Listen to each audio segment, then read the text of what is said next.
એક મહત્વના સમાચાર મળી રહ્યા છે તેના પર નજર કરીશું। મહત્વની અપડેટ સામે આવી રહી છે તો અમદાવાદમાં પ્લેન ક્રેશ મામલે એક બાદ એક અપડેટ સામે આવી રહી છે। અમદાવાદમાં પ્લેન ક્રેશ મામલે એક તરફ તપાસનો ધમધમાટ જોવા મળી રહ્યો છે ત્યારે વધુ એક અપડેટ પર નજર કરીએ। પ્લેન દુર્ઘટના વખતે ડોક્ટરના મેસમાં થયેલી બચાવ કામગીરીનો વિડીયો સોશિયલ મીડિયામાં વાયરલ થયો છે। જે બચાવ કામગીરી કરવામાં આવી હતી તેનો વિડીયો વાયરલ થયો જો કે જીએસટીબી આ વાયરલ વિડીયોની પુષ્ટિ નથી કરતું।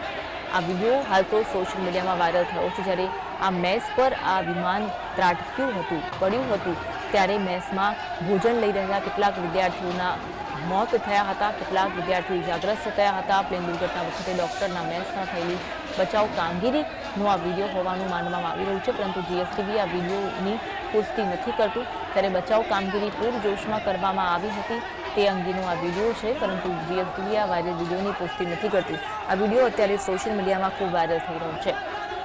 12મી તારીખે જે અમદાવાદમાં પ્લેન ક્રેશની ઘટના બની છે સિવિલ હોસ્પિટલમાં બીજી મેડિકલ હોસ્પિટલ પાસે જે મેસ આવેલી હતી તે બિલ્ડિંગમાં આ વિમાન પડ્યું હતું જેના કારણે કેટલાક વિદ્યાર્થીઓ ઇજાગ્રસ્ત થયા હતા અને મોત પણ થયા હતા।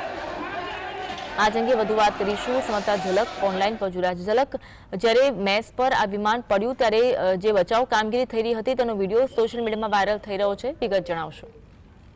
જી જે ગુરુવારે છે તે પ્લેન ક્રેશ થયું હતું અને તે પ્લેન જે ડોક્ટરના મેસ ઉપર છે તે પડ્યું હતું ત્યારે જે સમાચાર મળતા જ જે ફાયર બ્રિગેડની ટીમ છે, ફાયર બ્રિગેડના જવાનો છે તે ઘટના સ્થળે પહોંચી ગયા હતા અને બચાવ કામગીરીમાં જોડાઈ ગયા હતા। તો સાથે સાથે જે આસપાસના સ્થાનિક લોકો તેમજ જે કોર્પોરેશનના એસેટ ખાતાના કર્મચારીઓ પણ છે તે રાહત અને બચાવ કામગીરીમાં સામેલ થયા હતા। વિડીયોમાં જોઈ શકાય છે કે જે લોકો છે, જે ડોક્ટર છે જે ત્યાં મેચમાં હતા તેઓ કાટમાળ નીચે દટાયા હતા, કાઢવા પણ મુશ્કેલ હતા। તેઓને છે તે બને તેટલી ઝડપથી છે તે બચાવ કામગીરી કરવામાં આવી અને જે સારવાર હશે તે તેઓને હોસ્પિટલ માટે ખસેડવામાં આવ્યા હતા।